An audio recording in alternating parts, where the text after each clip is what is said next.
औज़ुबिल्लाहिमिनश्शैतानिर्रजीम बिस्मिल्लाहिर्रहमानिर्रहीम अस्सलामु अलैकुम वरहमतुल्लाहि वबरकातुहू। डियर स्टूडेंट्स, तो चले शुरू करते हैं। आज हमारा लेक्चर नंबर 76 है और हमने ऑपरेशनल एम्पलीफायर को शुरू किया हुआ है विद नेगेटिव फीडबैक। तो प्रीवियसली हमने जो है वो नॉन इन्वर्टिंग एम्पलीफायर को विद नेगेटिव फीडबैक पढ़ा था। तो आज हमने इन्वर्टिंग एम्पलीफायर जो है उसको विद नेगेटिव फीडबैक जो है वो स्टडी करना है। तो N operational amplifier connected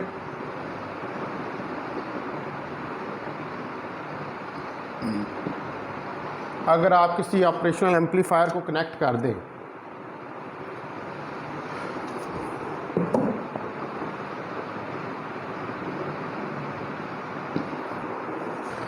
as an inverting amplifier as an inverting amplifier, एक इन्वर्टिंग एम्पलीफायर के तौर पर, ठीक है, यानी कि उसकी नेगेटिव इनपुट के ऊपर सिग्नल जो है वो अप्लाई कर दें with A controlled amount of voltage gain,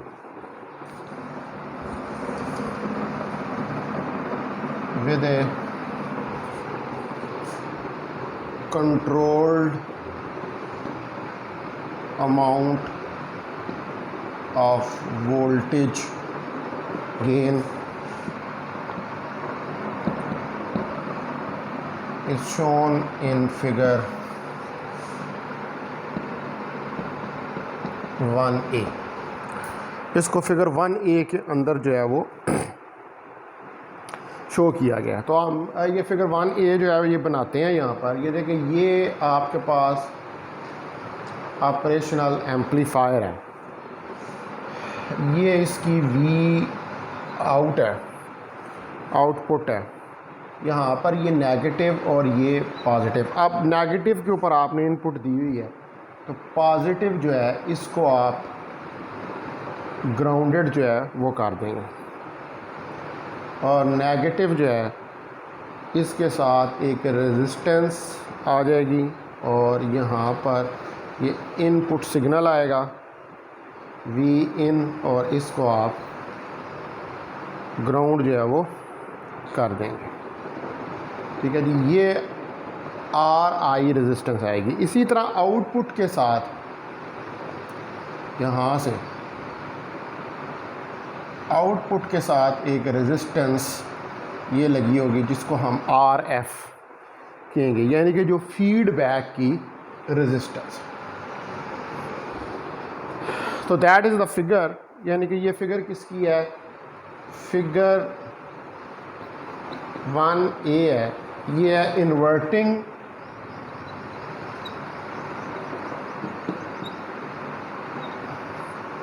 amplifier.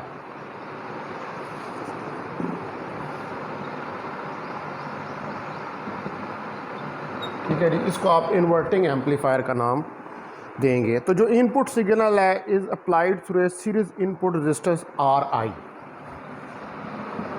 The input signal is applied through series input register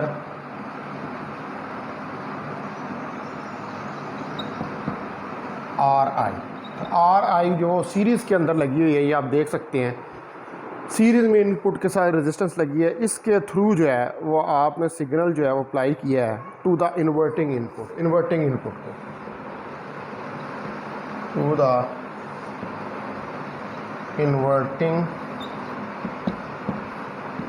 input minus. ठीक है जी, ये देख सकते हैं आप, यहाँ से इस सीरीज़ के ज़रिए इन्वर्टिंग इनपुट को सिग्नल जो है वो प्रोवाइड किया गया। तो जो आउटपुट है is fed back through R F. Also the output is fed back through RF। तो आउटपुट जो है इस RF रेजिस्टेंस के ज़रिए यहाँ से वापस जो है वो भेजी जाएगी to the same input, same input को, टू द सेम इनपुट। ठीक है जी, ये सेम इनपुट की तरफ ये आ रही है, यानी कि जो नेगेटिव के ऊपर आपने ये दी हुई है ये सेम इनपुट की तरफ आ रही है। तो जो नॉन इन्वर्टिंग इनपुट है वो ग्राउंडेड है।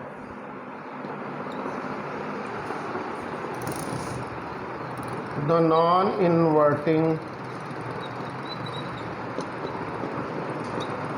Input is grounded. तो ये आप फिगर के अंदर देख सकते हैं कि ये जो यहाँ से ये नॉन इन्वर्टिंग इनपुट है इसको आपने ग्राउंड किया हुआ है। तो अब वो क्या रहा है कि आपने जो नेगेटिव है, क्योंकि ये इन्वर्टिंग है, नेगेटिव इनपुट के ऊपर सिग्नल अप्लाई किया है। सिग्नल जो है वो आउटपुट तक जाएगा।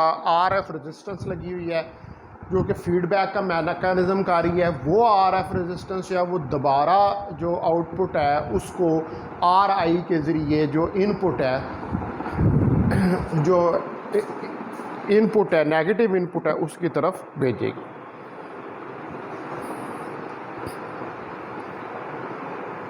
अब यहाँ पर जो ये मैं फिगर यहाँ से मिटा देता हूँ।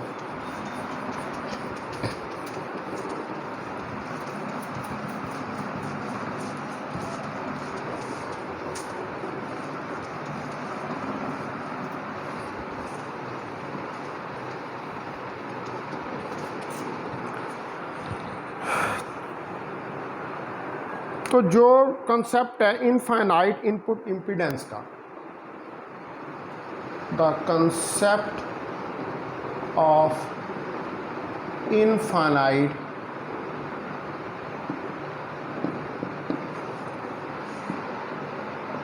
Input impedance. ठीक है जी, यहाँ पर ये जो कंसेप्ट है इनफाइनाइट इनपुट इम्पीडेंस का इज़ ए ग्रेट वैल्यू, इसकी बहुत ज़्यादा वैल्यू है, is of a great value, यानी कि ये बड़ा इम्पोर्टेंस का हामल है ये इनफाइनाइट इम्पीडेंस का। तो जो इनफाइनाइट इनपुट इम्पीडेंस है at the infinite input impedance, तो इनफाइनाइट इनपुट इम्पीडेंस जो है implies zero current at the inverting input,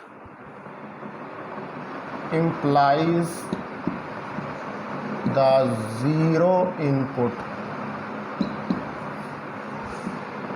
at the inverting input।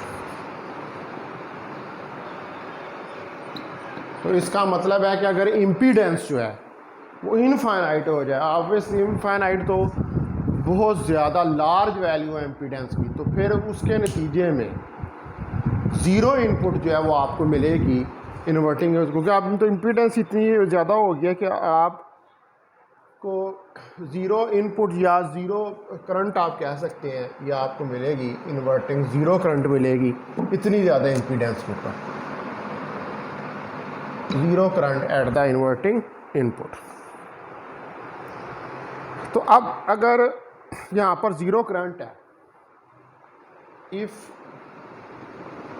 There is a zero current, अगर ज़ीरो करंट जो है वो फ्लो कर रही है through the input impedance,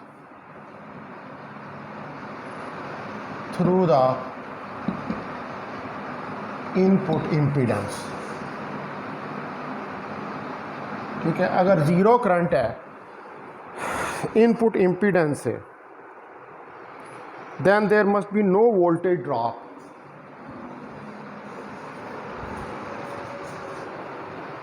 then there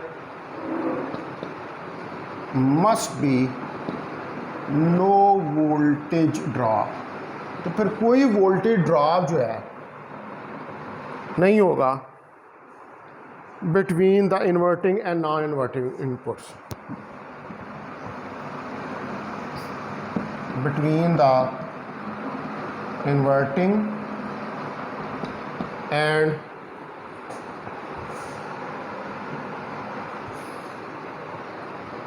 non inverting inputs. अब ऑब्वियसली यहाँ पर ये देखें, अगर इनपुट इम्पीडेंस इनफाइनाइट है इनपुट, तो ऑब्वियसली फिर जब कोई करंट नहीं गुजरी तो करंट गुजरे तो वोल्टेज ड्रॉप होता है। जब करंट जो है किसी रजिस्टर, कैपेसिटर या किसी कंपोनेंट में से गुजरे तो वोल्टेज ड्रॉप होता है। तो जब करंट ही नहीं गुजर रही तो फिर वोल्टेज ड्रॉप जो है वो इन्वर्टिंग और नॉन इन्वर्टिंग के दरमियान में नहीं होगा। तो इसका मतलब है कि जो वोल्टेज है eight the inverting input, this means that the voltage at the inverting input, कि जो वोल्टेज है इन्वर्टिंग इनपुट के ऊपर is ideally zero, is ideally zero. तो ये तो फिर ज़ीरो होगा because the non inverting input is grounded, क्योंकि जो नॉन इन्वर्टिंग इनपुट है वो ग्राउंडेड है। बिकॉज द नॉन इन्वर्टिंग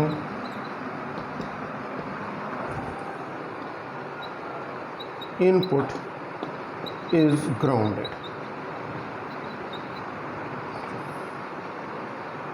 क्योंकि नॉन इन्वर्टिंग इनपुट जो है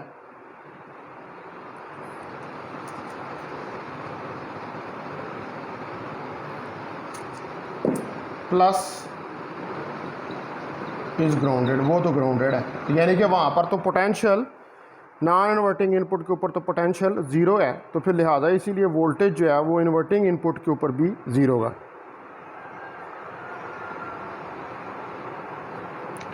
लेकिन जो हमारे पास प्रैक्टिकल ये जो ज़ीरो वोल्टेज है, this zero voltage at the this zero voltage at the, अब ये जो ज़ीरो वोल्टेज है इन्वर्टिंग इनपुट टर्मिनल के ऊपर एट द इन्वर्टिंग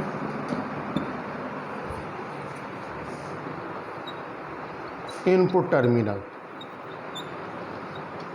जो इन्वर्टिंग इनपुट टर्मिनल है, ये जो ज़ीरो वोल्टेज है ये इन्वर्टिंग इनपुट टर्मिनल के ऊपर is referred to as virtual ground,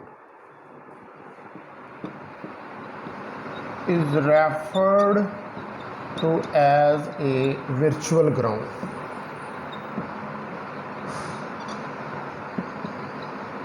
तो हम इसको वर्चुअली ग्राउंड कहते हैं कि ये भी जो है चूँकि पॉजिटिव ग्राउंड है, तो फिर चूँकि करंट नहीं फ्लो कर रही इसलिए ज़ीरो वोल्टेज है, तो ज़ीरो वोल्टेज है तो फिर जो इन्वर्टिंग इनपुट टर्मिनल है ये भी वर्चुअली ग्राउंड के ऊपर है। लेकिन जो प्रैक्टिकल सर्किट्स हैं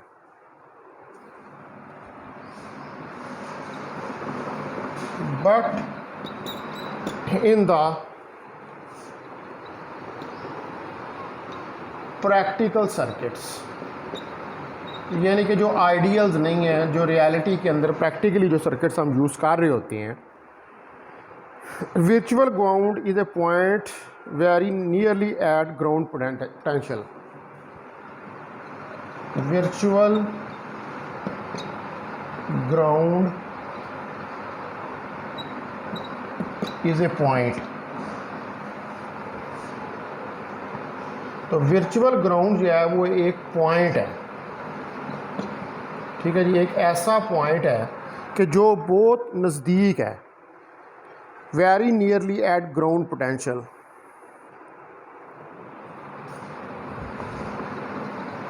very nearly at the ground potential, जो कि ऑलमोस्ट बिल्कुल नियर है ग्राउंड पोटेंशियल के, due to the presence of negative feedback, due to the presence of negative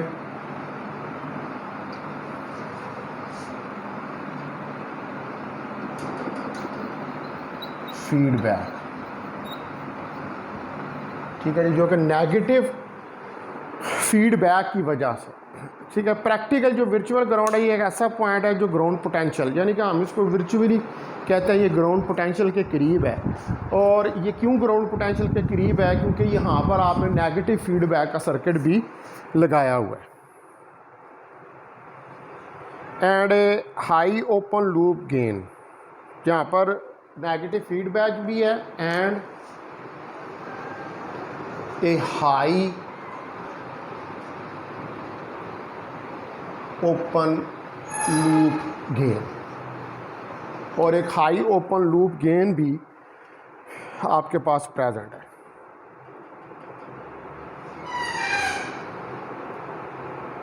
लेकिन यहाँ पर जो है वो बहुत ही स्मॉल सिग्नल वोल्टेज जो है वो प्रेजेंट होता है, but there is a very small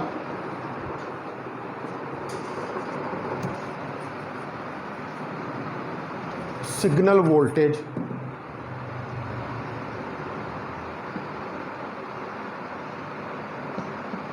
is present. ठीक है, तो बहुत ही स्मॉल सिग्नल वोल्टेज है वो यहाँ पर प्रेजेंट होता है। अब देखिए, जो प्रैक्टिकल सर्किट्स हैं, इसमें जो वर्चुअल ग्राउंड का पॉइंट है, ठीक है, प्रैक्टिकल सर्किट्स के अंदर जो वर्चुअल ग्राउंड का पॉइंट है वो बहुत नियरली इक्वल होता है ग्राउंड पोटेंशियल के। उसकी वजह ये है कि यहाँ पर आपने जो है वो नेगेटिव फीडबैक का भी सर्किट लगाया हुआ है, और ओपन लूप गेन है। अभी क्लोज लूप गेन की तो बात नहीं कर रहे, क्लोज लूप गेन तो नेगेटिव फीडबैक के बाद आ जाता है, लेकिन अभी ओपन लूप गेन और बहुत आई है। लेकिन इस ओपन लूप गेन हाई की वजह से, चूँकि अब आप ये कह रहे हैं कि जो वर्चुअल ग्राउंड है वो ग्राउंड पोटेंशियल के करीब है, ठीक है, तो सिग्नल वोल्टेज जो प्रेजेंट है वो बहुत स्मॉल है। ठीक है, यानी कि जो सिग्नल वोल्टेज आप दे रहे हैं वो इन वजूहात की वजह से बहुत ज़्यादा स्मॉल है, क्योंकि जो ऑलमोस्ट पोटेंशियल जो है वो ग्राउंडेड है और वो ज़ीरो के बराबर है। तो इस कंडीशन को जो है वो हमने डिस्क्राइब किया है।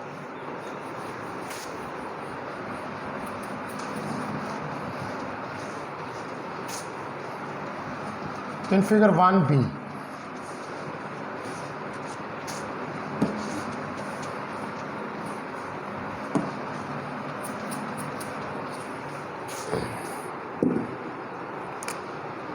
और this condition is described in the figure 1b। ये कंडीशन जो है इसको फिगर 1b के अंदर हमने डिस्क्राइब किया। तो फिगर 1b जो है उसको हम बनाते हैं। आप देखें कि ये हमारे पास ऑपरेशनल एम्पलीफायर है, ये इसका आउटपुट है वी आउट, ये नेगेटिव, ये पॉजिटिव, ये पॉजिटिव जो है ये तो ग्राउंडेड है। ठीक है, यहाँ से जो नेगेटिव है इसके साथ एक रेजिस्टेंस लगी हुई है, ये यहाँ से ये वी इनपुट वोल्टेज आप दे रहे हैं, ये रेजिस्टेंस आर आई जो है वो लगी हुई है, और इधर से एक रेजिस्टेंस आउटपुट के ऊपर ये लगी हुई है, इसको आप कह दें ये आर एफ है। ठीक है, तो ये पॉइंट जो है ये वाला इस जगह पर, ठीक है, ये पॉइंट है वर्चुअल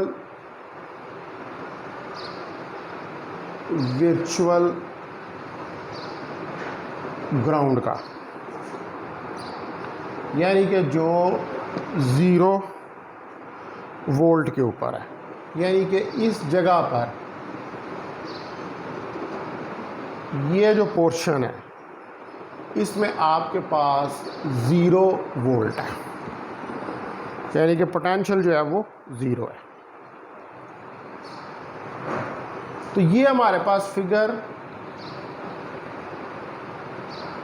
1b है, जो क्या डिस्क्राइब है, virtual ground concept, virtual ground concept. इसमें आप वर्चुअल ग्राउंड कंसेप्ट देख रहे हैं, and close loop voltage gain, and close loop voltage gain, और जो क्लोज लूप वोल्टेज गेन है, development for the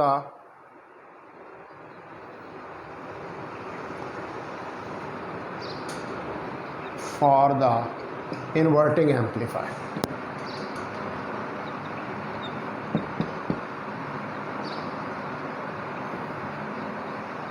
inverting amplifier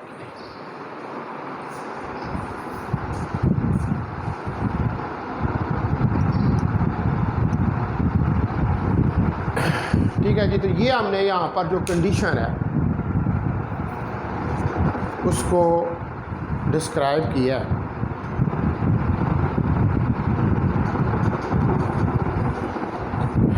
grounded voltage के लिए, वर्चुअल ग्राउंड के लिए।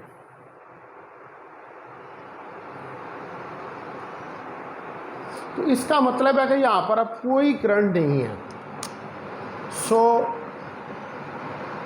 There is no current at the inverting input. इसका मतलब है कि यहाँ पर कोई करंट नहीं है इन्वर्टिंग इनपुट के ऊपर। The current through are I and through R F R equal. तो जो करंट है, the current through are I and R F R equal.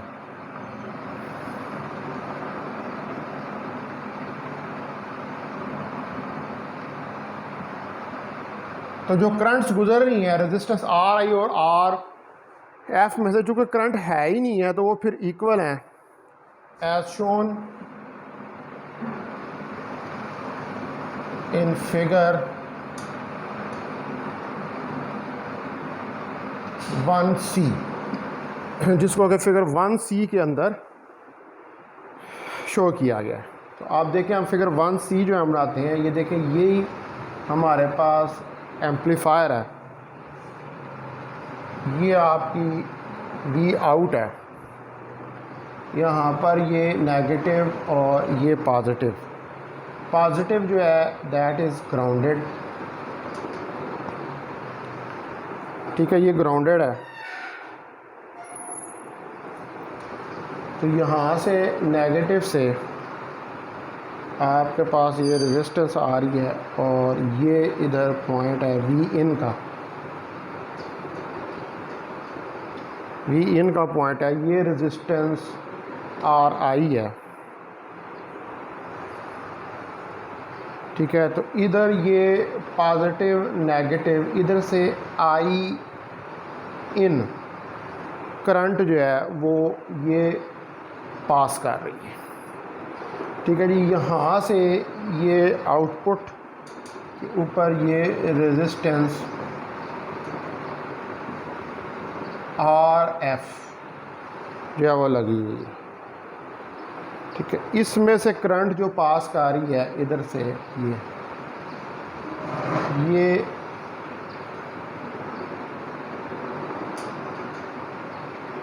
IF current जो है वो पास कर रहा है किस में से, इस RF के अंदर से।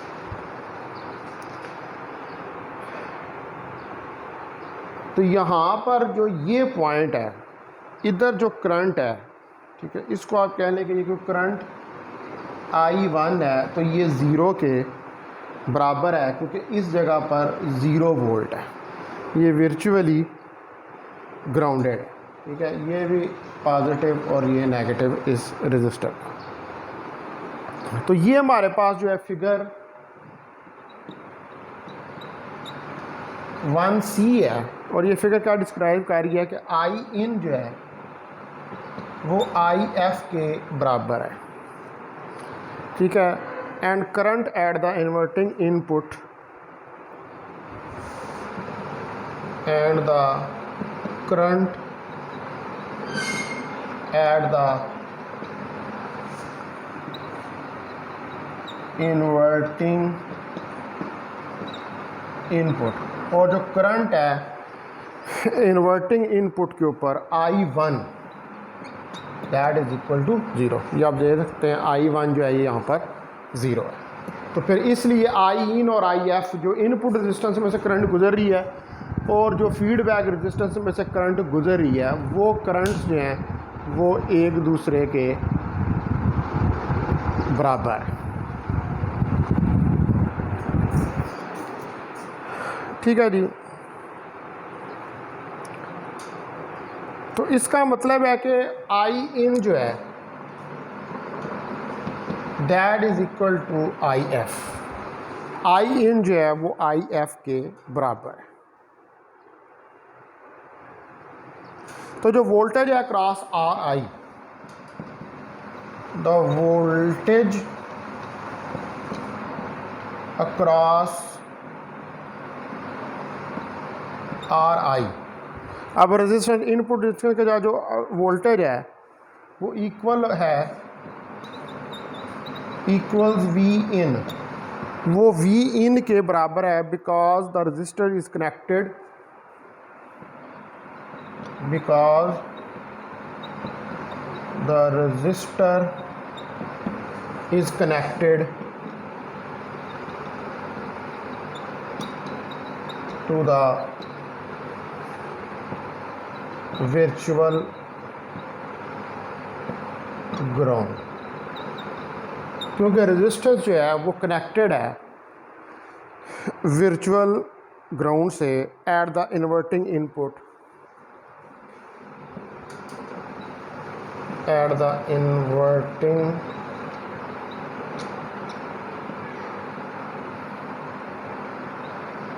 Input of the operational amplifier,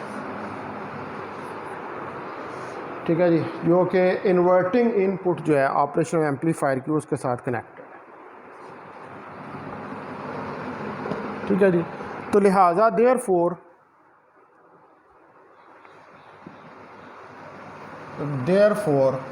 इसलिए आपके पास जो I in है बाय ओहम्स लॉ वो V in ओवर RI के बराबर होगी। इसको आप कह लें दैट इज़ इक्वेशन नंबर 1।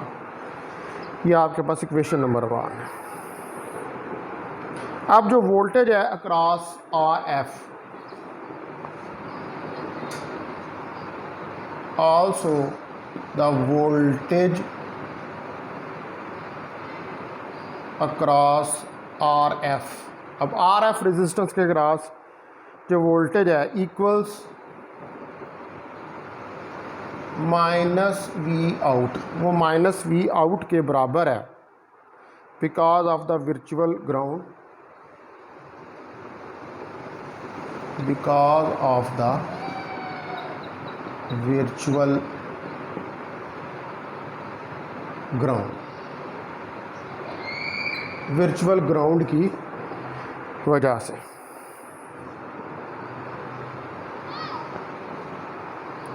ठीक है जी। और फिर इस वजह से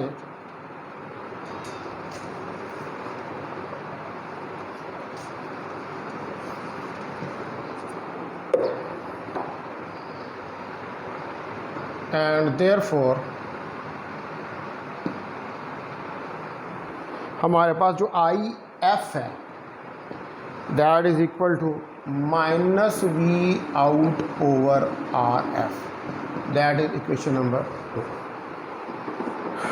तो आई एफ जो है minus V out R F के बराबर आ जाएगा। तो ये आपके पास जो है ये इक्वेशन नंबर 2 जो है वो आ जाएगी।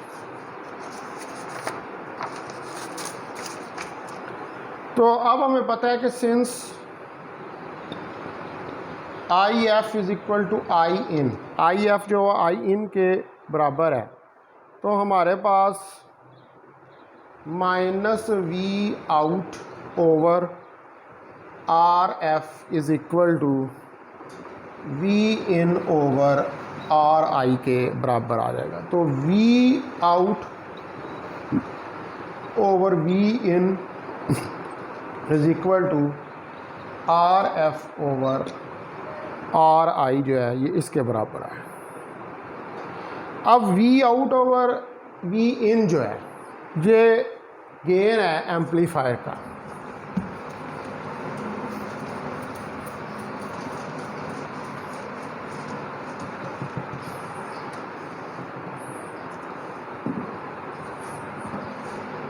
We out over V in, ठीक है, ये इधर नेगेटिव का साइन भी। It is the gain of the inverting amplifier.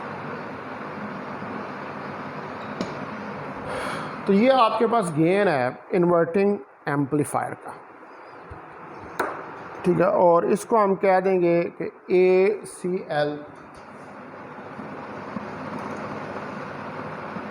Inverting is equal to V out over V in is equal to minus R F over R I, यानी कि A C L I is equal to minus R F over R आई।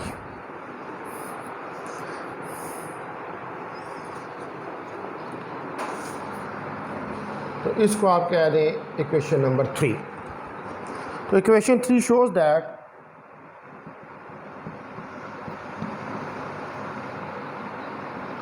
अब ये जो gain की equation है ये क्या show कर रही है?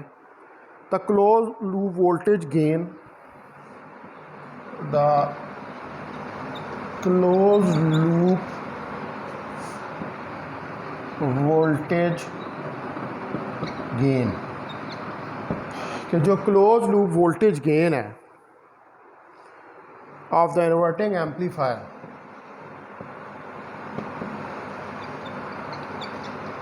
of the inverting amplifier, inverting amplifier का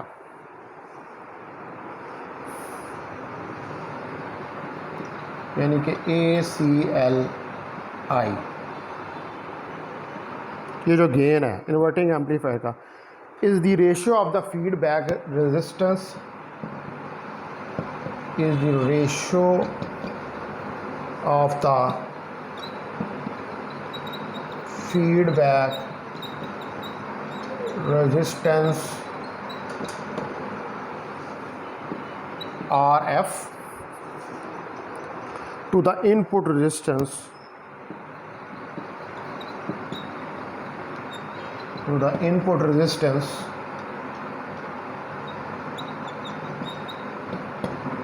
RI। ठीक है, ये क्लियरली आप देख सकते हैं कि ये वोल्टेज गेन जो है, क्लोज लूप वोल्टेज गेन जो है, ये RF फीडबैक रेजिस्टेंस और RI जो कि इनपुट रेजिस्टेंस है ये उसका रेशो है। क्लियरली आपको नज़र आ रहा है।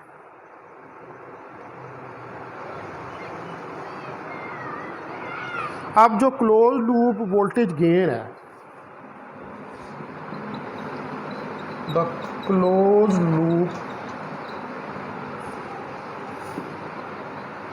वोल्टेज गेन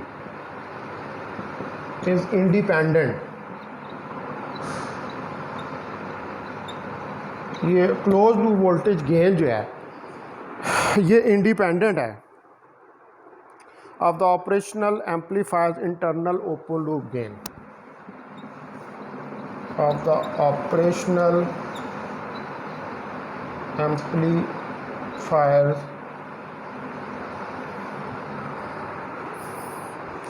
इंटरनल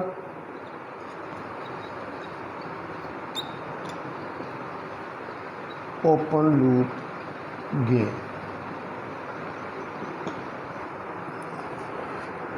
ठीक है, ये तो आपको नज़र आ रहा है यहाँ पर कहीं पे इंटरनल स्ट्रक्चर तो नहीं आ रहा है, ये तो simply are F over R आई है, यानी कि ये फीडबैक रेजिस्टेंस और इनपुट रेजिस्टेंस है। इसमें तो कहीं से भी जो ओपन लूप गेन है ऑपरेशनल एम्पलीफायर का, इंटरनल ओपन लूप गेन, वो तो कहीं पे किसी जगह पर भी नहीं आ रहा। अब जो नेगेटिव फीडबैक है, दस the negative feedback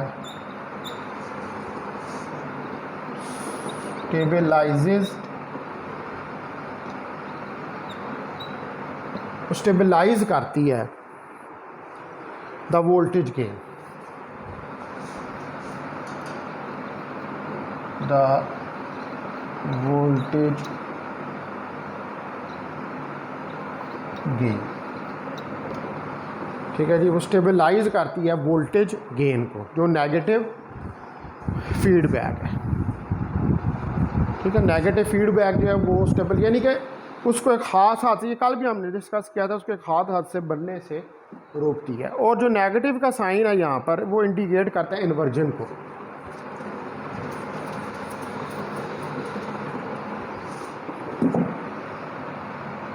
the negative sign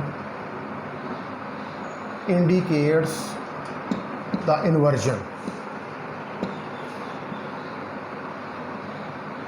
तो नेगेटिव साइन इन्वर्जन को इंडिकेट कर रहा है। इन्वर्जन को इंडिकेट करने का मतलब यह है कि जो आउटपुट के ऊपर आपके पास सिग्नल आ रहा है वो इन्वर्ट होके आ रहा है, वो 180 डिग्री आउट ऑफ फेज़ होके आ रहा है, इसलिए नेगेटिव का साइन जो है वो गेन जब आपने निकाला है तो उसके अंदर आ रहा है। जो ये डिस्क्राइब कर रहा है कि जो आपके पास सिग्नल आउटपुट के ऊपर आ रहा है वो इन्वर्ट हो गया, तो वो 180 degree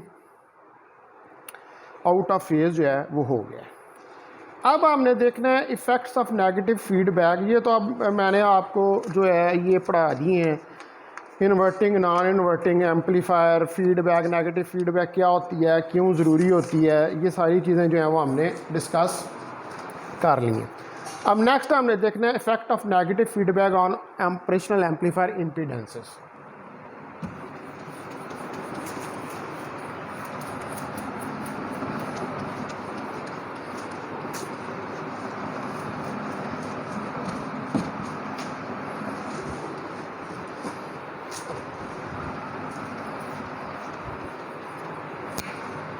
Now we will discuss effect of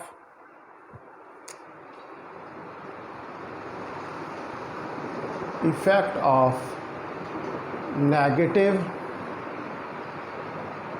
feedback on operational amplifier impedances।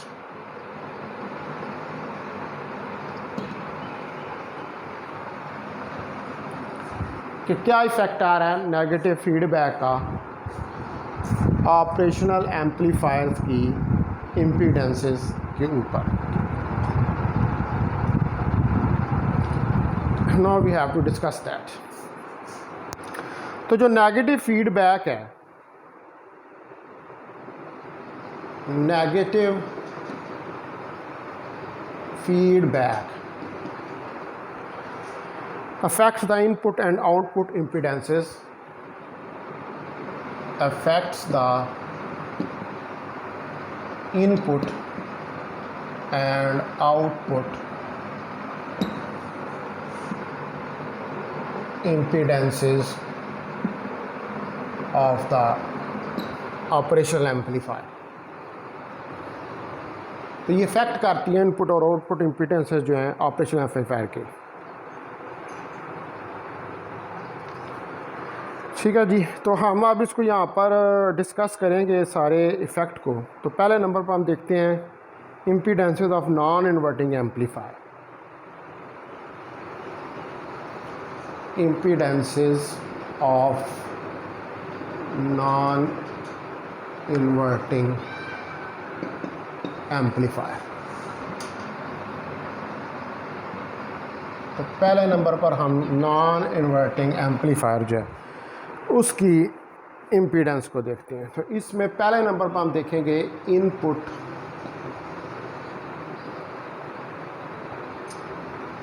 Impedance. ठीक है जी, कि हमारे पास इनपुट इम्पीडेंस क्या है। तो input impedance of A non inverting amplifier, the input impedance of the non-inverting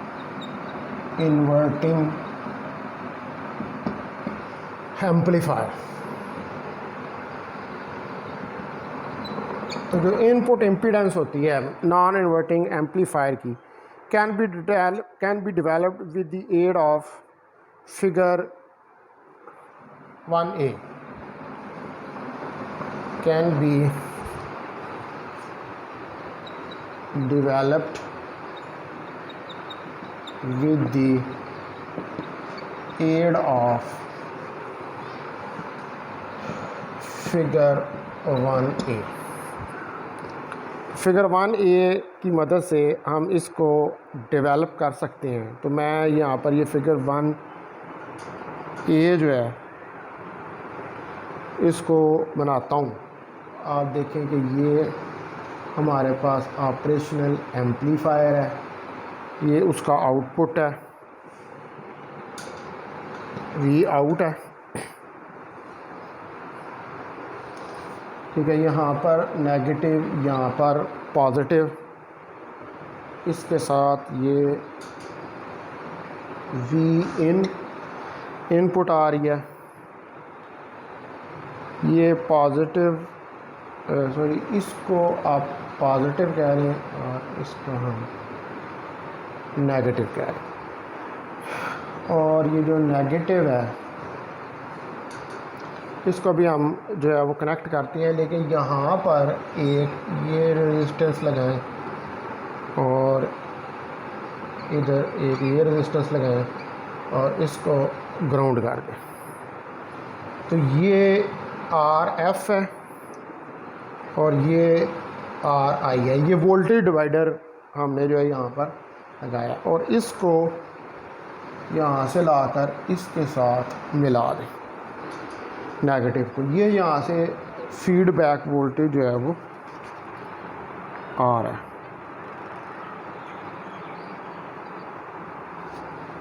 ठीक है, और इस जगह पर ये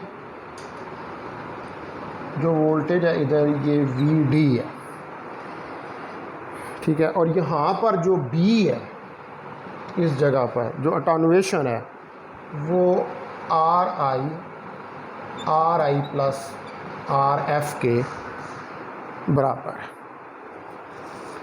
तो ये आपके पास फिगर 1E है।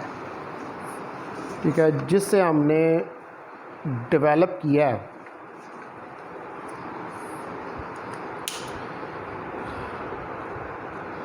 नॉन इन्वर्टिंग एम्पलीफायर के ऊपर इनपुट इम्पीडेंस जो है।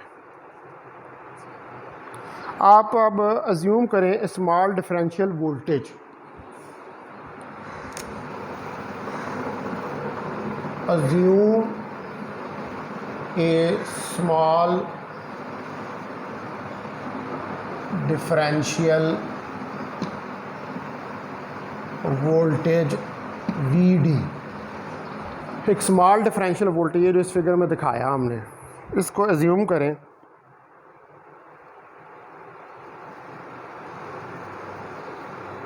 जो कि एग्जिस्ट कर रहा है दो इनपुट्स के दरमियान, exist between the two inputs, जो कि दो इनपुट्स के दरमियान में एग्जिस्ट कर रहा है, as indicated in figure 1A, as indicated in figure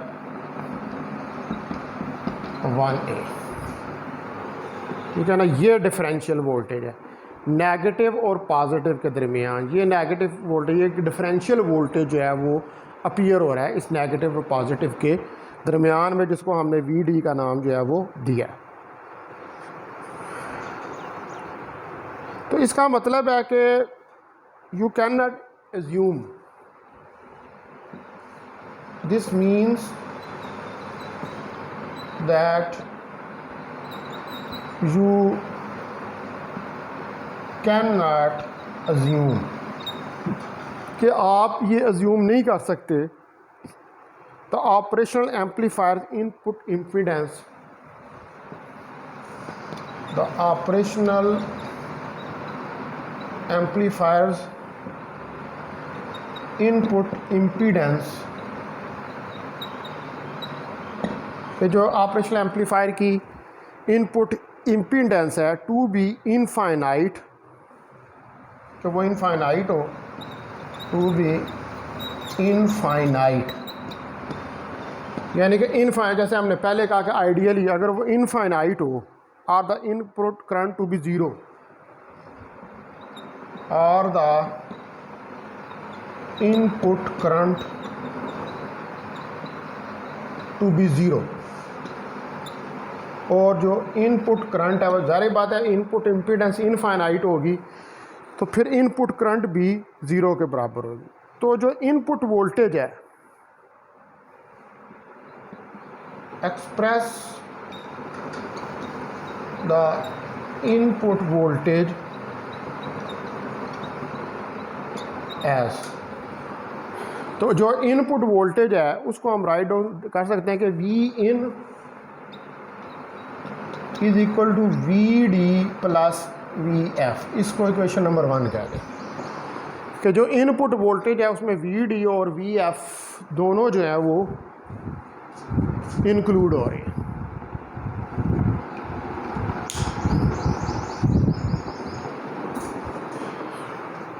ठीक है जी, तो ये हमारे पास क्वेश्चन नंबर 1 जो है वो आ।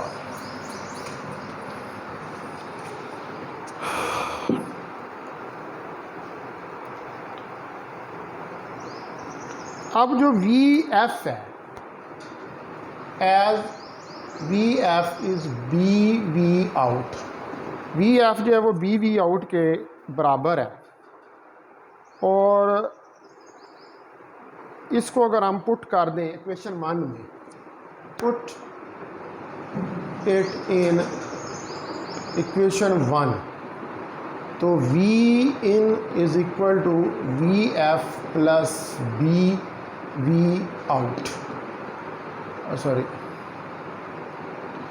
VD प्लस BV आउट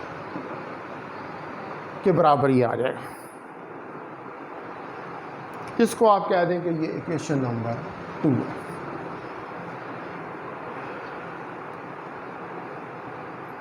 अब B जो है ये आपको पता है कि ये टर्मिनेशन है नेगेटिव फीडबैक एम्पलीफायर की।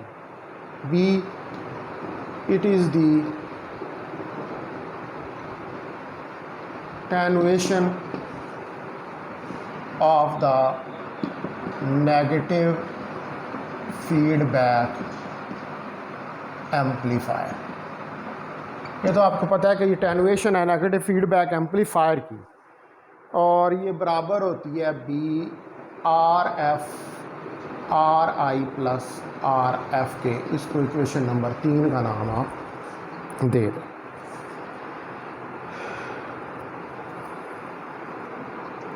तो अब जो V आउट है, हमें इस बात का पता है कि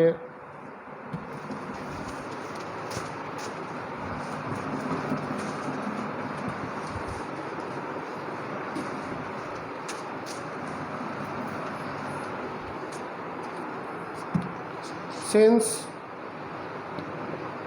वी आउट जो है that is equal to AOL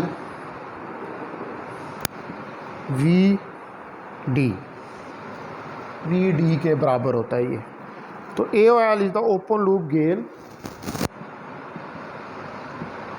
is the open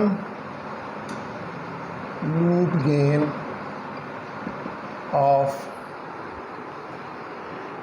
operational amplifier।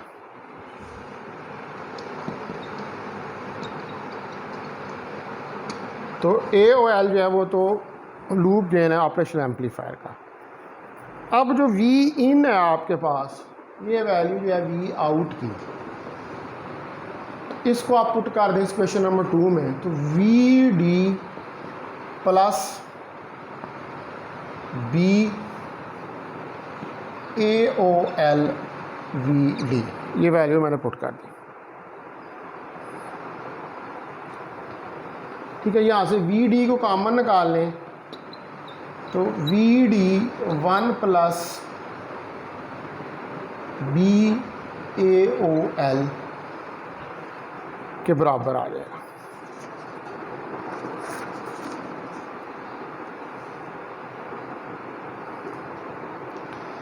तो अब जो VD है, ठीक है, यहाँ पर ये जो VD है, हम कहते हैं कि ओहम्स लॉ के मुताबिक ये VD I in Z in के बराबर है। ठीक है, I इन इनपुट करंट और Z इन इनपुट इम्पीडेंस। तो V इन ये वैल्यू इधर रख दें, तो I in ZI in into 1 plus B AOL के बराबर आ जाए। अब Z इन जो है ये open loop, it is the open loop. तो Z इन जो है ये ओपन लूप इनपुट इम्पीडेंस है,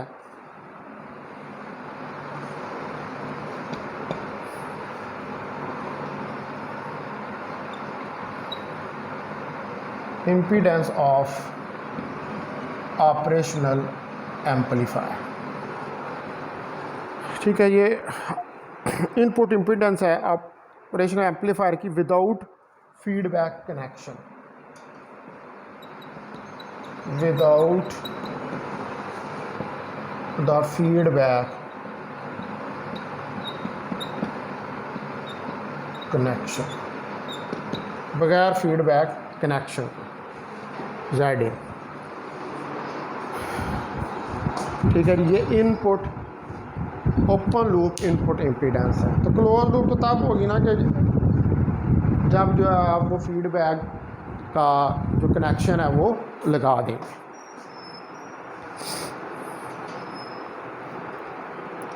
तो अब V in over I in जो है, V in over I in is equal to 1 plus BA Z in के बराबर आ गया।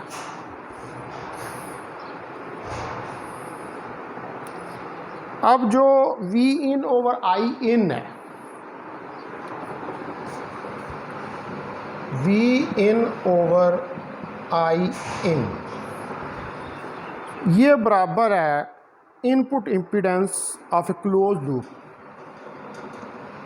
Input impedance of a close loop. Input impedance है close loop non inverting amplifier की, नॉन इन्वर्टिंग एम्पलीफायर, ये उसकी इनपुट इम्पीडेंस है। तो इसको आप कह देंगे कि ये आ जाएगी V in over I in is equal to Z in non inverting. Z in non inverting, तो Z in non inverting is equal to 1 plus BA Z in के बराबर आए।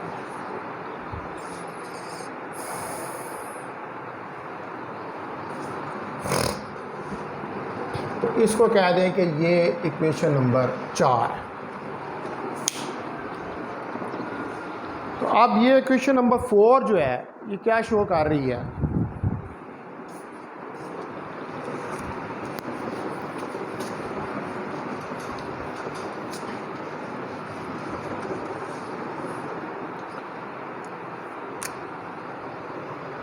the equation 4 shows that the input impedance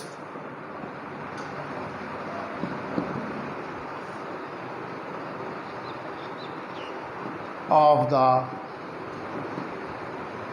non-inverting amplifier कि जो input impedance है non inverting amplifier configuration की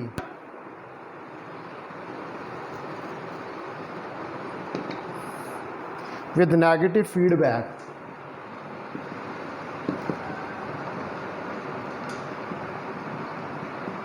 is much greater, ये काफ़ी ज़्यादा है, than the internal input impedance, than the internal input impedance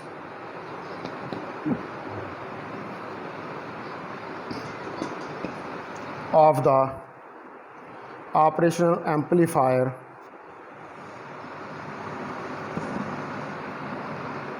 without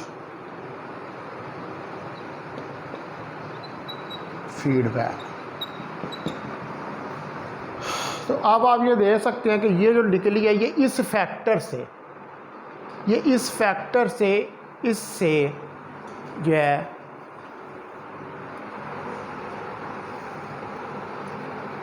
ये इस फैक्टर से ये इम्पीडेंस इससे बहुत ज़्यादा होगी है इनपुट इम्पीडेंस से, ठीक है।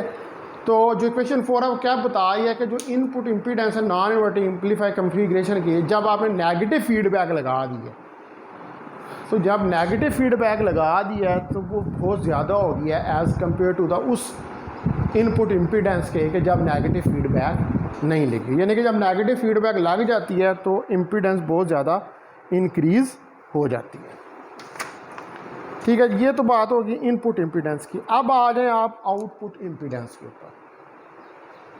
आउटपुट इम्पीडेंस,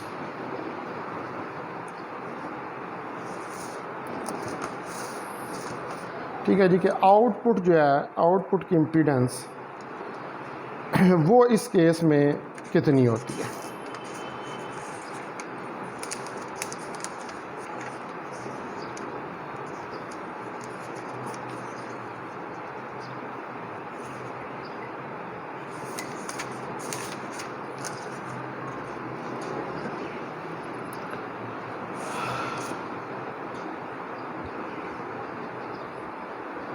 तो जो एक्सप्रेशन है an expression for the output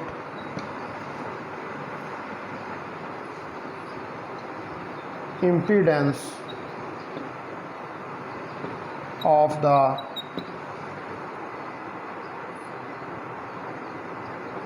non-inverting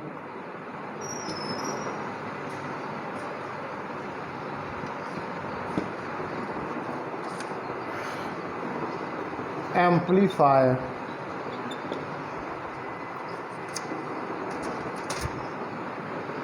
can be developed with the help of figure 1b। तो इसको हम डेवलप कर सकते हैं फिगर 1b की मदद से, जैसे हमने इनपुट के लिए डेवलप किया।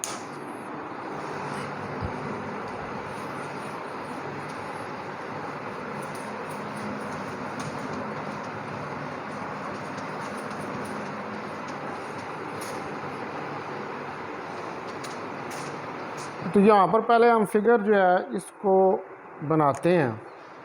देखिए ये ऑपरेशनल एम्पलीफायर है और ये इसका पॉजिटिव, ये नेगेटिव, यहाँ पर ये इसकी वी आउट है।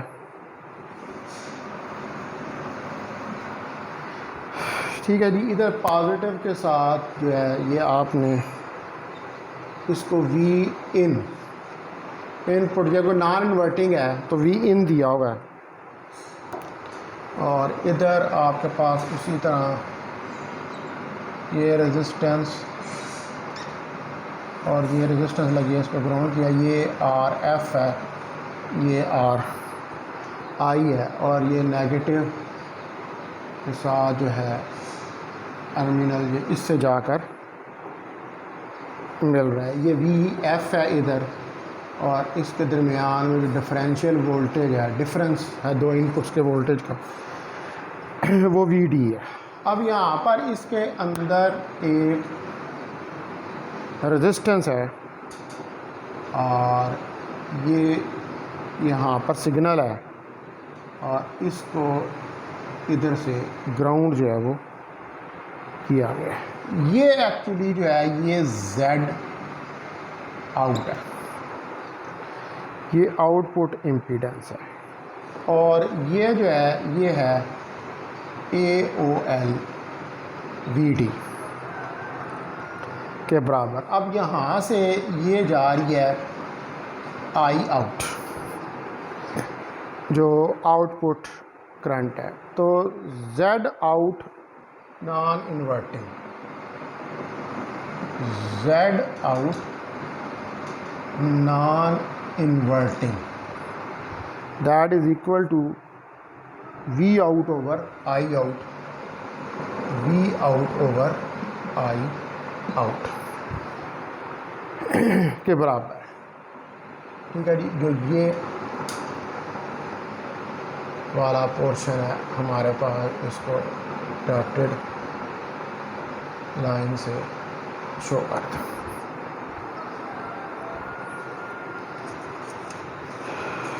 ठीक है, तो ये अब आपके पास है फिगर 1b, जो कि आउटपुट इम्पीडेंस जो है उसको डिस्क्राइब कर।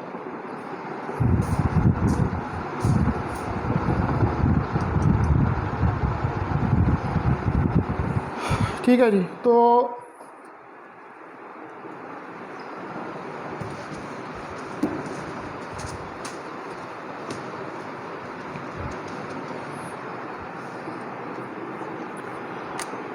अगर आप अप्लाई करें Kirchhoff voltage law, by applying the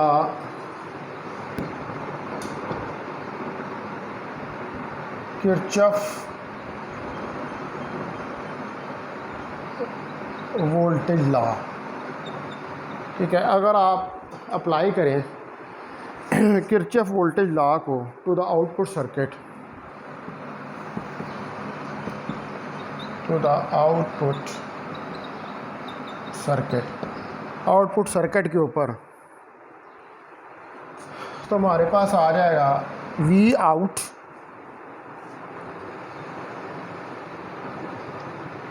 AOL VD minus Z out I out. अब ये जो डिफरेंशियल इनपुट वोल्टेज है, द डिफरेंशियल, इसको इक्वेशन 1 कहते हैं, द डिफरेंशियल इनपुट वोल्टेज अब ये जो डिफरेंशियल इनपुट वोल्टेज है V D is equal to V in minus V F, ये V in minus V F के बराबर है। तो अगर यहाँ पर हम ज़्यूम करें, इफ़ वी अज्यूम दैट, अगर हम ये ज़्यूम करें कि A O L V D जो है is much greater than Z out I out, कि A O L V D जो है ये मच ग्रेटर दैन है जेड आउट आई आउट से, तो आप एक्सप्रेस कर सकते हैं आउटपुट वोल्टेज को as you can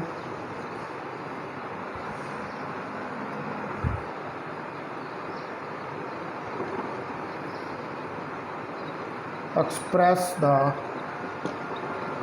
output voltage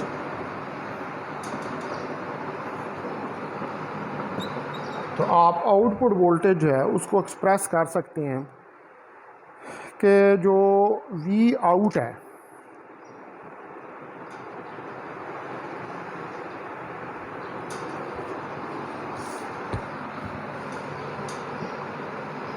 वो बराबर है ए ओ एल वी डी के।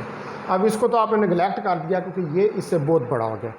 इस इक्वेशन 1 में हमने इस टर्म को निगलेक्ट कर दिया, यानी कि इसको हमने 0 के बराबर ले लिया। अब इसमें वी डी की वैल्यू रखें तो V out A O L into V in minus V F के बराबर आ गया। अब इसमें वी एफ की वैल्यू रखें तो वी एफ जो है ये वी आउट के बराबर है, तो V out is equal to A O L V in minus V out, इसके बराबर आ जाएगा। तो अब आप इसको लिख सकते हैं कि V out is equal to A O L V in minus V out A O L. तो इसको इस तरफ ले आए तो V out plus V out A O L is equal to A O L V in. तो यहाँ से वी आउट को कॉमन निकालें तो 1 प्लस बी ए ओ एल वी इन के बराबर आ जाए।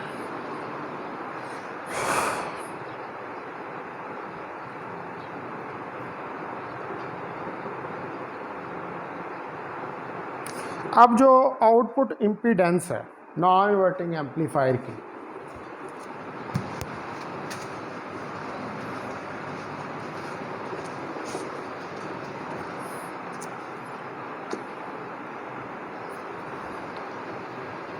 since the output impedance of the non-inverting amplifier, जो आउटपुट इम्पीडेंस है नॉन इन्वर्टिंग एम्पलीफायर की is Z out non-inverting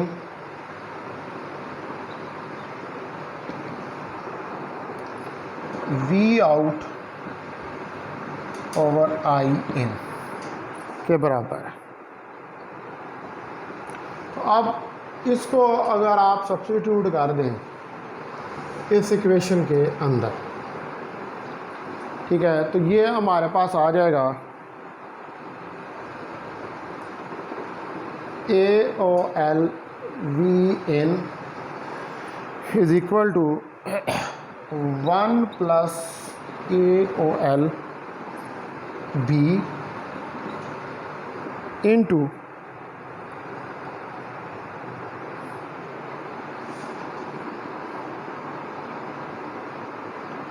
यहाँ पर आप वी आउट की वैल्यू इधर से निकाल लें। वी आउट की वैल्यू आएगी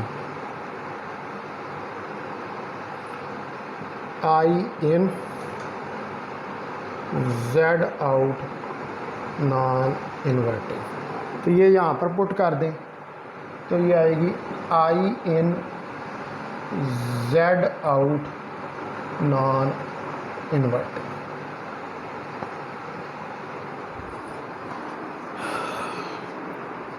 ये वैल्यू आ जाएगी।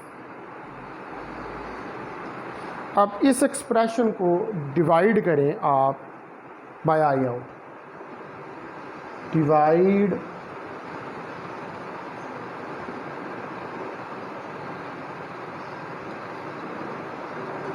The above expression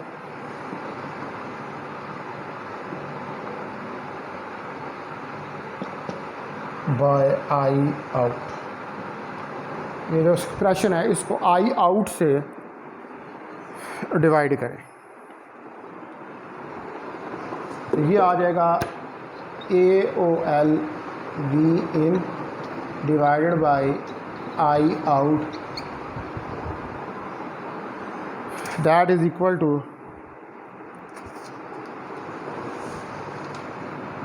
1 plus AOL B I in over I out Z out non inverter.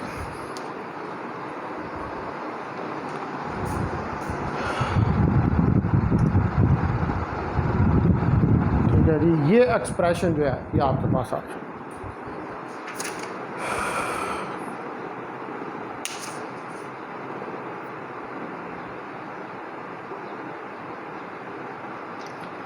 अब ये जो AOL आई आउट है तो मिटा देता हूँ आप सारा ये। ठीक है जी, ये जो अब है AOL V in I out, ये इंटरनल आउटपुट इम्पीडेंस है। इंटरनल आउटपुट इम्पीडेंस है ये इंटरनल आउटपुट इम्पीडेंस है ऑफ ऑपरेशनल एम्पलीफायर, जिसको हम कहेंगे Z out.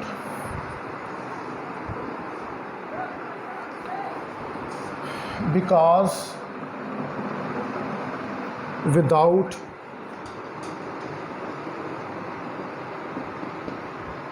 Feedback,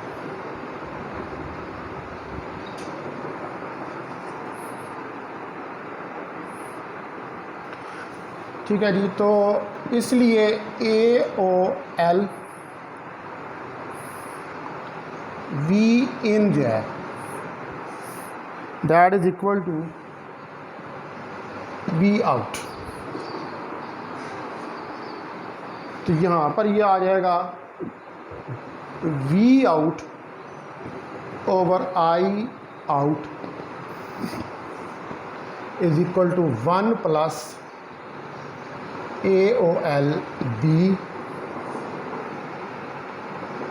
I in over I out Z out non inverting.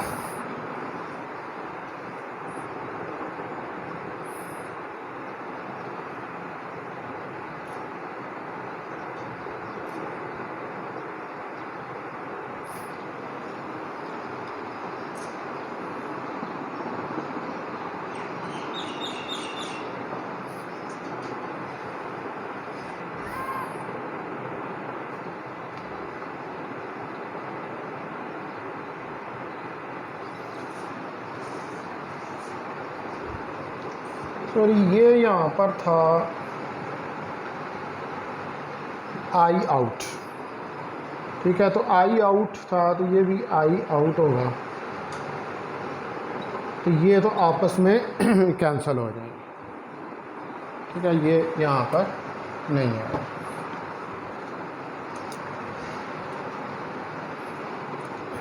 ये आएगा सिर्फ जेड आउट नॉन इन्वर्टिंग। तो वी आउट जो है, V out over I out, ये बराबर होगा V out over I out is equal to Z out के। तो ये आ जाएगा Z out 1 plus A O L B Z out non invert. इसको कह देंगे इक्वेशन कैपिटल ए है।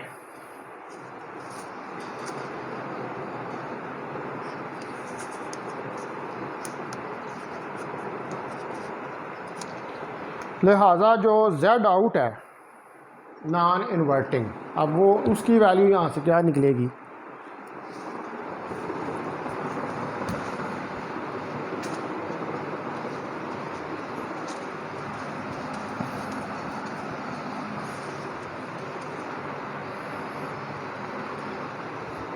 तो जो जेड आउट है non inverting, Z out non inverting is equal to Z out divided by 1 plus A O L B.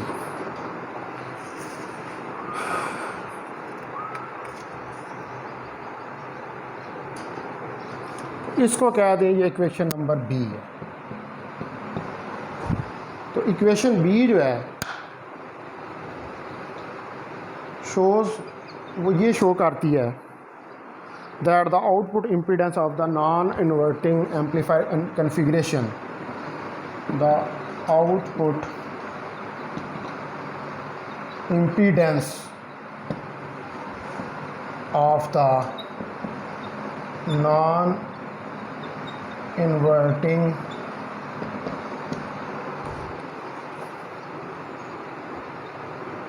amplifier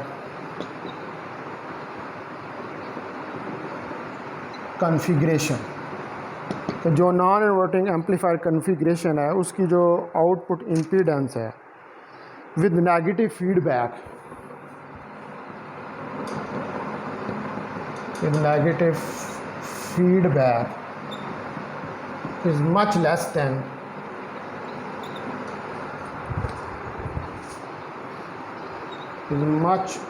then, ये काफ़ी कम है, the internal output impedance, the internal output impedance Z out, इससे काफ़ी कम है। ये देखें ना, ये इसके नीचे आ रहा है, Z out divided by 1 plus L।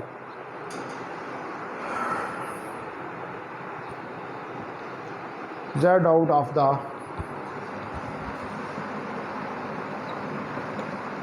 operational amplifier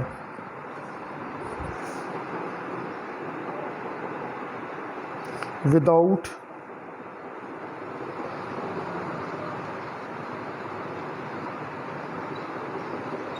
feedback, because Z out is divided by the factor, because Z out is divided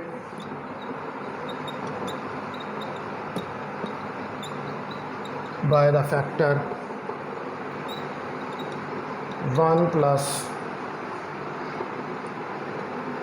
AOL B, ठीक है ना। ये इससे तो लिहाजा अब ये इक्वेशन वी जो ये क्लियरली शो कर रही है कि ये जो आउटपुट इम्पीडेंस है इन्वर्टिंग एम्पलीफायर की, ये नेगेटिव फीडबैक है सर, ये नेगेटिव फीडबैक है, ये बहुत कम है इससे, क्योंकि जेड आउट इससे डिवाइड हो रहा है। तो ये इस इंटरनल रेजिस्टेंस से, इम्पीडेंस से बहुत कम है। ठीक है जी, ये इस एक्सप्रेशन नंबर बी से हमें पता चल रहा है।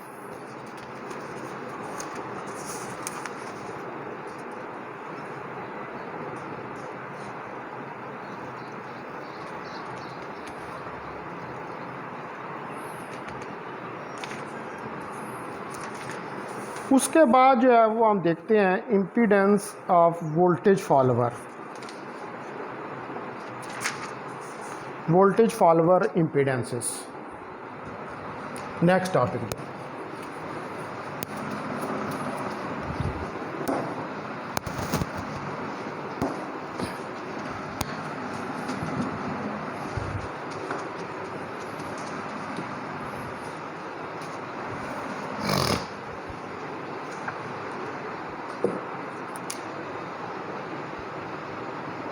वोल्टेज फॉलोवर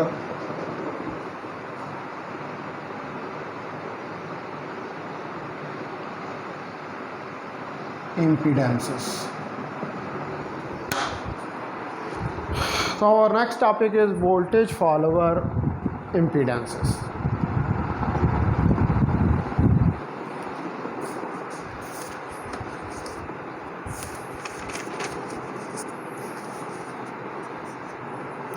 अब हमें पता है कि वोल्टेज फॉलोवर जो है, since the voltage follower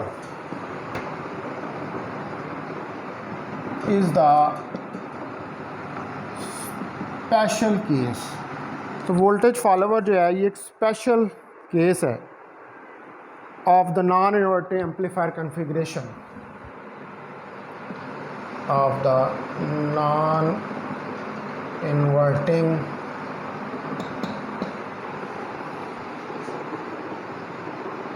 amplifier configuration। ठीक है जी, उसका एक स्पेशल जो है वो केस है।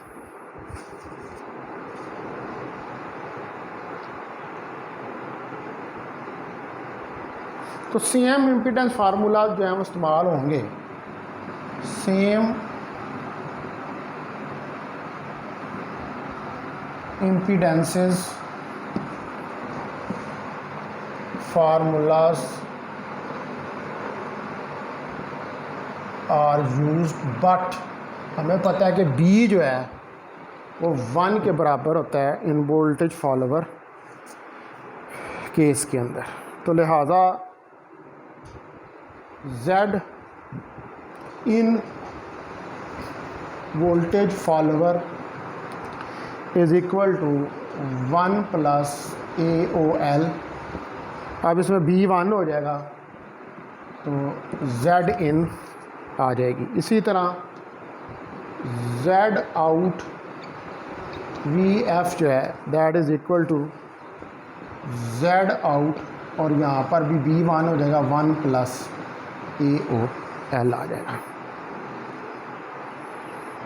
तो अब आप जो ये दे सकते हैं, एज यू कैन सी, हम ये दे सकते हैं the voltage follower input impedance,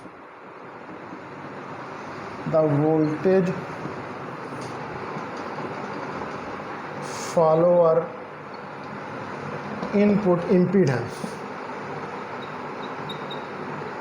के जो वोल्टेज फॉलोवर इनपुट इम्पीडेंस है is greater for a given AOL,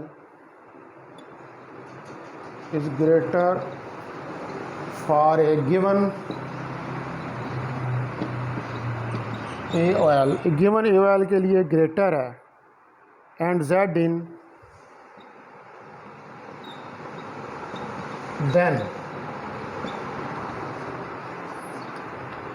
then for the non-inverting amplifier configuration,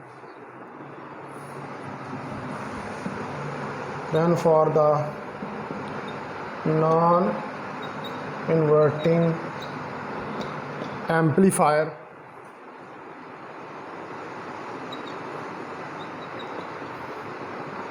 configuration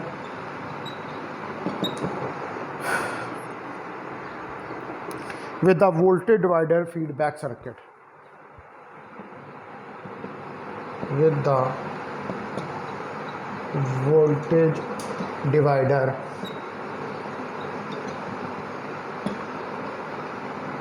feedback circuit.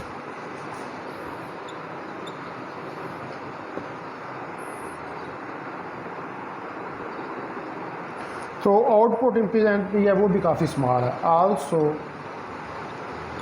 The output impedance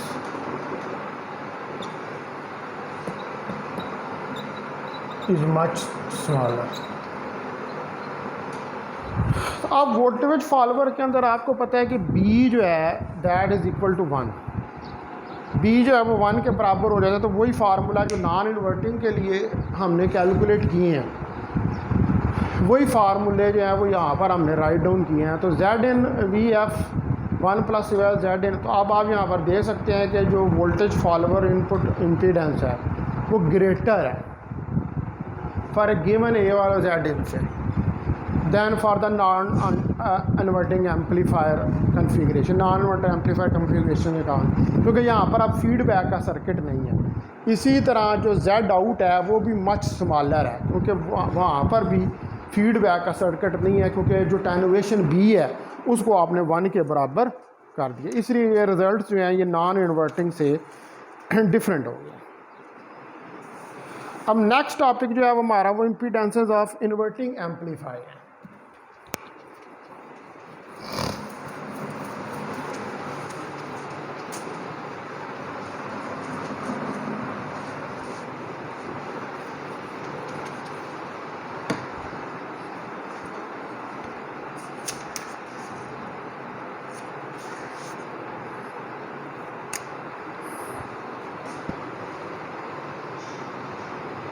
Impedances of the inverting amplifier. ये हमारा next step है. हमने non inverting और voltage follower इनकी तो देख लिया. अब ये लास्ट पे रह गया, इसको हमें देखना है. तो जो इनपुट और आउटपुट इम्पीडेंसेस हैं, the input and output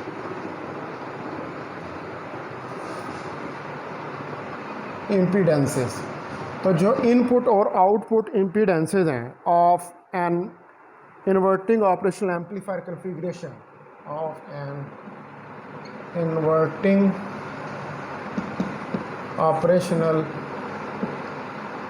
amplifier configuration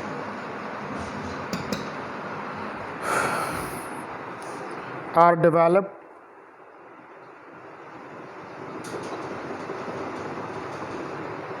with the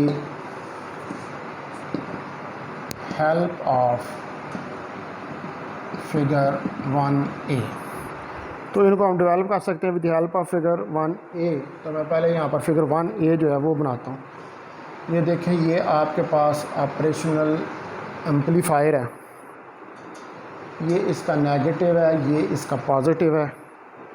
यहाँ पर ये गेन है AOL. अब नेगेटिव जो है इसके साथ ये सिग्नल आ रहा है Vin, इसको कह रहे हैं ये RI है. और यहाँ से ये जा रहा है फीडबैक का RF. और पॉजिटिव जो है इसको ग्राउंड किया हुआ है. ठीक है. और ये यहाँ पर वर्चुअल ग्राउंड है जो कि 0 वोल्ट के बराबर. और ये आपके पास V आउट है. ठीक है जी. ये फिगर 1a है,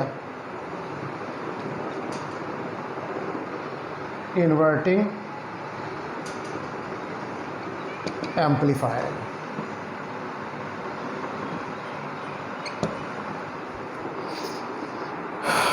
ठीक है जी। तो अब both input signal and negative feedback are applied.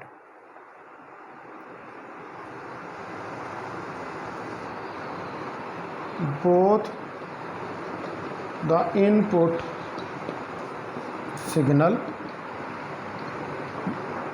Signal को एंड द नेगेटिव फीडबैक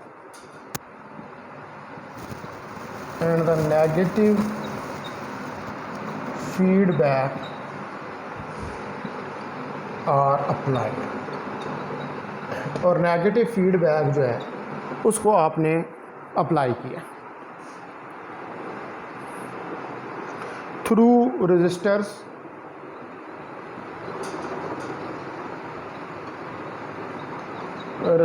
के ज़रिए टू द इन्वर्टिंग टर्मिनल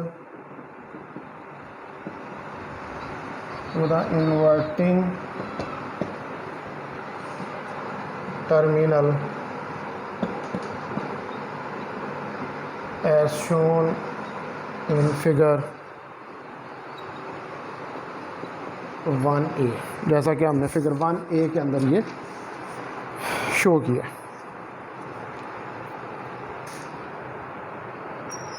तो अब जो इनपुट इम्पीडेंस है ऑफ द इन्वर्टिंग एम्पलीफायर,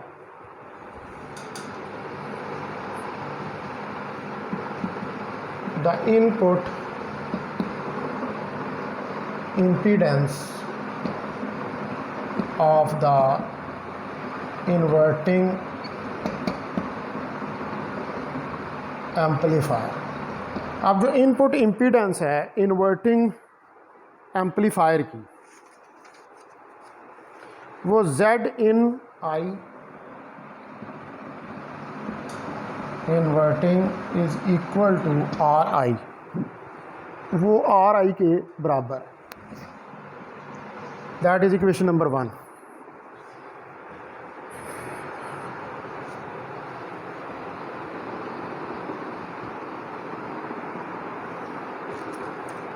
ठीक है जी। उसकी वजह यह है कि जो इन्वर्टिंग इनपुट है ऑफ द ऑपरेशनल एम्पलीफायर वो वर्चुअल ग्राउंड के ऊपर है।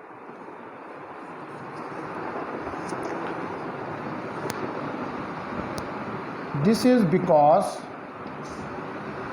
इसकी वजह यह है, this is because the inverting input of the operational amplifier, the inverting input of the operational amplifier, तो जो इन्वर्टिंग इनपुट है ऑपरेशनल एम्पलीफायर की is at virtual ground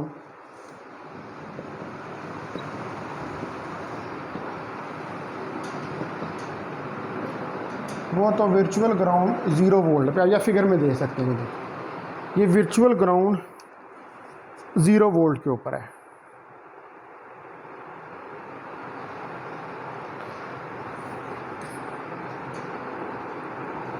तो फिर इसका मतलब है कि जो इनपुट है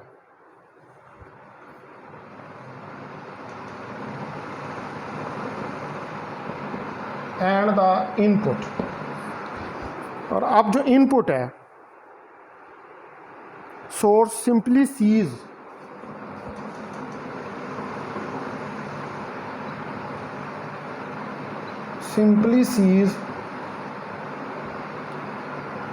तो वो सिंपली ये देखेगी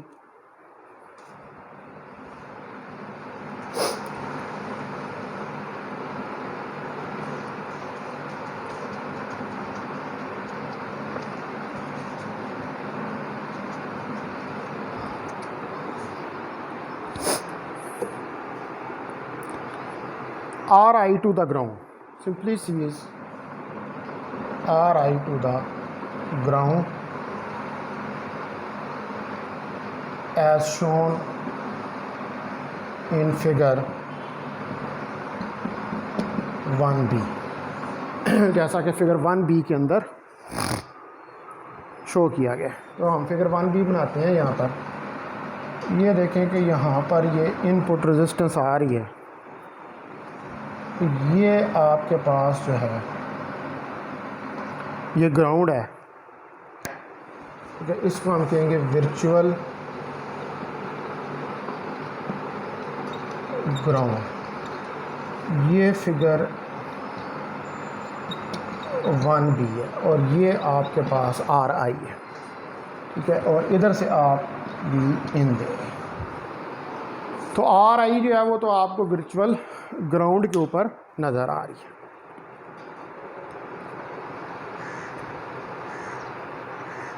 तो इसलिए Z/I जो है वो फिर RI के बराबर हो जाएगा, जो इक्वेशन नंबर 1 में आप देख रहे हैं, ठीक है। तो ये हो जाएगी आपके पास इनपुट इम्पीडेंस। इसी तरह अब हमने जो है वो कैलकुलेट करनी है output impedance.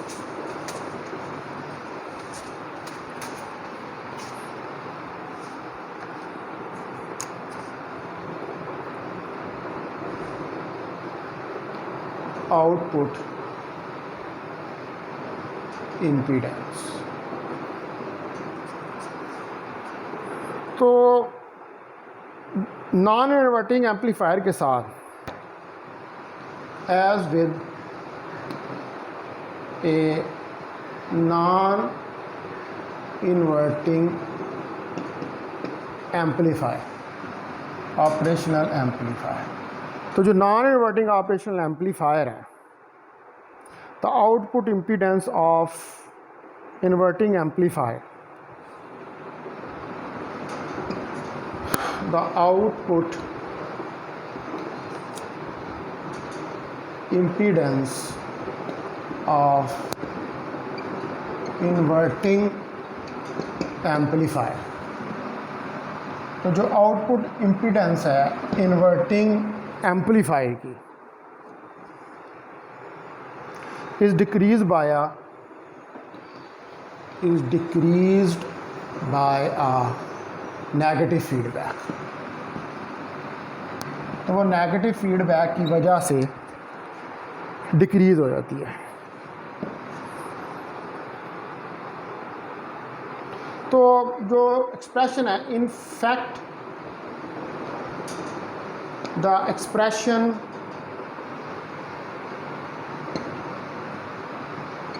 Remain same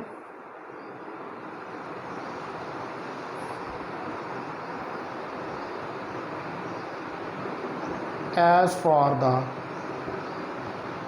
non-inverting case, ठीक है। यानी कि Z out I जो है inverting, that will be equal to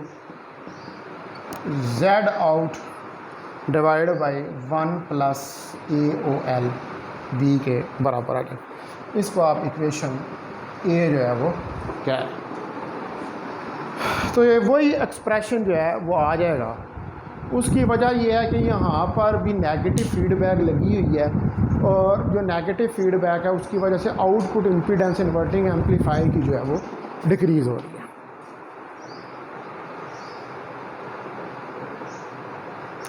तो जो आउटपुट इम्पीडेंस है,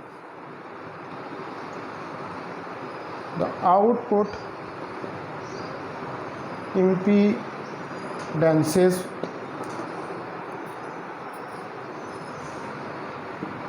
of both inverting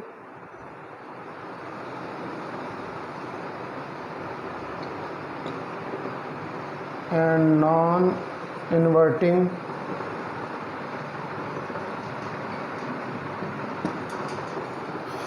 operational amplifier is very low, वो बहुत लो है, बहुत स्मॉल है।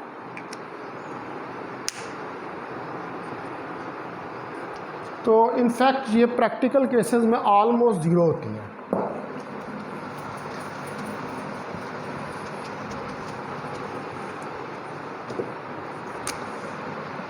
in fact in the practical cases they are almost zero। तो इनफैक्ट जो प्रैक्टिकल केसेस होते हैं, यानी कि प्रैक्टिकली जब आइडियल नहीं प्रैक्टिकली जब हम इसको डिस्कस करते हैं तो ये ज़ीरो के बराबर होती हैं, क्योंकि जो because of this near zero output impedance, because of this zero near impedance, ये जो ज़ीरो के नज़दीक इम्पीडेंस है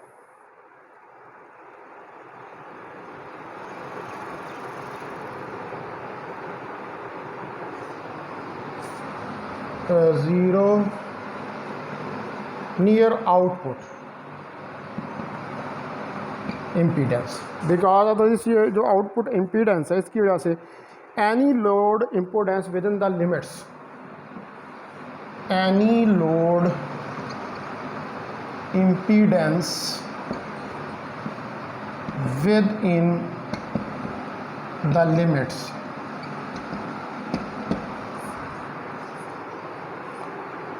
can be connected to the operational amplifier output, can be connected to the operational amplifier output. आप उसको operational amplifier के output के साथ कनेक्ट कर सकते हैं इस zero near zero output impedance के किसी भी लोड इम्पीडेंस को।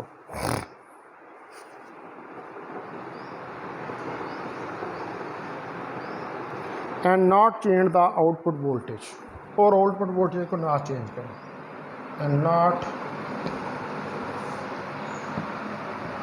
change the output voltage।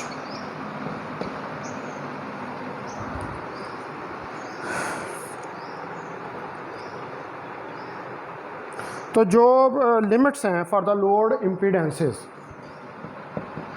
The limits के जो लिमिट्स हैं for the load impedances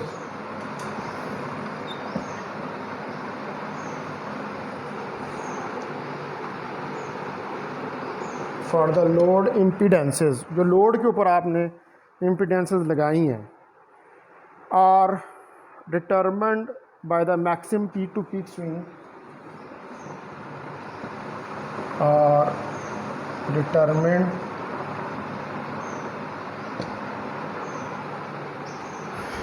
bye the maximum peak to peak से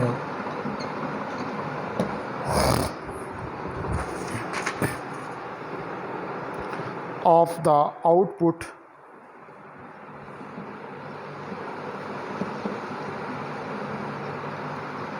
we out peak to peak.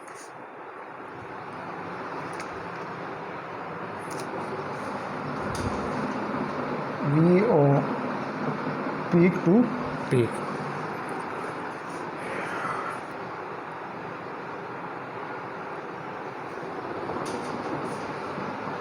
and the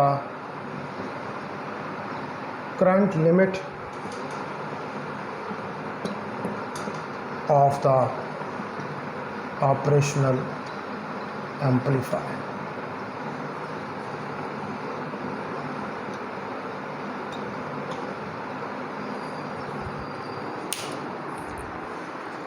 ठीक है जी। तो अब यहाँ पर हो क्या रहा है एक्चुअली,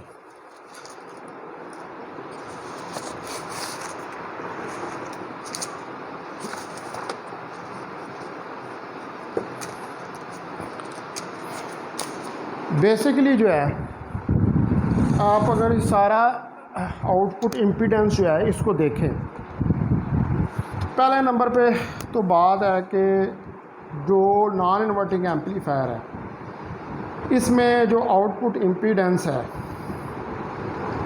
इन्वर्टिंग एम्पलीफायर की वो डिक्रीज़ हो जाती है, जो हमने रिलेशन लिखा था Z out divided by 1 + AOLB इससे, और ये सेम है जो कि नॉन इन्वर्टिंग केस के अंदर होता है। अब जो आउटपुट इम्पीडेंस है दोनों बोथ इन्वर्टिंग और नॉन इन्वर्टिंग की, ठीक है जी, इन्वर्टिंग और नॉन इन्वर्टिंग की जो हमारे पास इम्पीडेंसेस हैं, आउटपुट इम्पीडेंसेस हैं, वो स्मॉल है, इनफैक्ट इतनी स्मॉल है कि प्रैक्टिकली अगर हम उनको देखें तो वो ज़ीरो के बराबर है। अब चूँकि इम्पीडेंस आउटपुट के ऊपर ज़ीरो आ रही है तो आप क्या कर सकते हैं कि फिर कोई लोड का मतलब है कि रेजिस्टेंसेस जो है वो आउटपुट के ऊपर आप कनेक्ट कर सकते हैं ऑपरेशनल एम्पलीफायर से, और आप ये चाहते हैं कि इनको कनेक्ट करने के बाद वोल्टेज भी ना चेंज हो, यानी कि उनको लिमिट करें, इस तरह वो लगाएं कि जो आउटपुट के ऊपर वोल्टेज आ रहा है वो चेंज ना हो। अब ये जो है ये लिमिट करेगा लोड, जो लिमिट्स हैं लोड इम्पीडेंस की, इनको हम डिटरमिन कर सकते हैं peak to peak swing voltage, यानी कि आपको अब ये कैसे पता चलेगा कि भैया हमने जो आउटपुट के ऊपर इम्पीडेंसेस लगानी है उनकी वजह से आउटपुट वोल्टेज के अंदर ना चेंज है और वो लिमिट रहे, तो जो आप पीक टू पीक स्विंग है आउटपुट वोल्टेज के अंदर हम उसको चेक करेंगे, और जो है करंट वो भी लिमिट होगी ऑपरेशनल एम्पलीफायर की, यानी कि ये जो लोड पे आप इम्पीडेंसेस लगाएंगे इससे ना सिर्फ वोल्टेज जो है उसमें चेंज नहीं आएगी, बल्कि जो करंट है ऑपरेशनल एम्पलीफायर की जो आउटपुट के ऊपर आ रही है वो भी लिमिट हो जाएगी। ठीक है जी, तो अब ये जो नेगेटिव फीडबैक के साथ था ये तो सारा जो है वो हमने स्टडी कर लिया, ठीक है। अब इसमें मैंने इम्पीडेंसेस भी आपको सारी जो है वो करवा दी है, टॉपिक करवा दिया है, और बाकी सारा नेगेटिव फीडबैक का जो है वो हमने स्टडी करके देख लिया। अब कल जो है वो ऑब्वियसली आपकी क्लास होगी, तो उसमें फिर जो बेसिक ऑपरेशनल एम्पलीफायर सर्किट्स हैं उनको हम स्टडी करेंगे, जिसमें हम कंपैरेटर, जो समिंग एम्पलीफायर है, बफर एम्पलीफायर है, इनकी ये जो एप्लीकेशंस है ऑपरेशनल एम्पलीफायर की, हम उनको जो है वो स्टडी करके देखेंगे। तो आज का लेक्चर जो है मैं यहीं पर इसको एंड करता हूँ। कल फिर आपकी क्लास जो है वो साथ में जूम के ऊपर भी होगी, क्योंकि आज ईद की छुट्टियाँ जो हैं वो ख़त्म हो गई हैं। बहुत शुक्रिया आपका। अस्सलाम वालेकुम वरहमतुल्लाहि वबरकातुहू।